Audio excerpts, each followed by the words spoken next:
கொடநாடு கொலை கொள்ளை விவகாரத்தில் வேண்டும் என்றே சிலர் அவதூறு பரப்புவதாக அதிமுகவில் இருந்து நீக்கப்பட்ட முன்னாள் அமைச்சர் செங்கோட்டையனுக்கு எடப்பாடி பழனிசாமி பதிலடி கொடுத்துள்ளார்.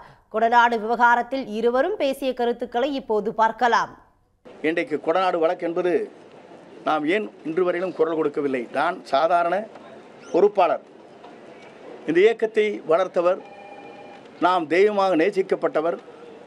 அம்மாவுடைய இல்லத்திலே நடைபெற்ற நிகழ்ச்சி, பல்வேறு கொலைகள் நடைபெற்றிருக்கிறது, 3-4 கொலைகள். அப்படிப்பட்ட நிகழ்ச்சி இருக்கின்ற போது ஏன் திராவிட முன்னேற்றக் கழகத்திற்கு குரல் கொடுக்கவில்லை என்பதுதான் என் தொண்டருடைய கருத்தாக இருக்கிறது என்பதை நான் இந்த நேரத்திலே தெரிவித்துக் கொள்கிறேன். ஆகவே என்னை பொறுத்தவரையிலும் நான் பி டீமிலே இல்லை, A1 அவர் இருக்கிறார், அதுதான் உண்மை.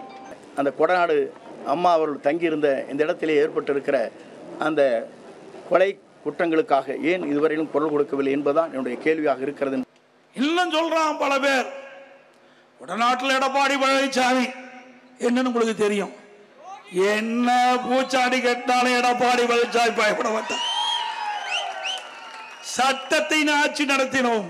அதிமுக ஆட்சி இருக்கின்ற பொழுது, நான் முதலமைச்சராக ஆக்கின்ற பொழுது சட்டத்தின் ஆட்சி நடைபெற்றது. சட்டப்படி தவறு செய்தவர்களை கண்டுபிடித்து சிறைகளை அடைத்தோம், நீதிமன்றத்தில் ஆஜர்படுத்தினோம். உங்களுடைய ஆட்சியில் அப்படியே இருக்குது? கிடையாது. வேண்டுமென்ற திட்டமிட்ட துரோகிகளும் இன்றைக்கு பேசி வருகிறார்கள். இவரெல்லாம் எப்படிப்பட்டவர் என்பதை எண்ணி பாருங்கள். இவரெல்லாம் இயக்கத்திற்கு விசுவாசமானவர்களா? உடனுக்குடன் செய்திகளை தெரிந்து கொள்ள சன் நியூஸ் பெல் ஐகானை கிளிக் பண்ணுங்க.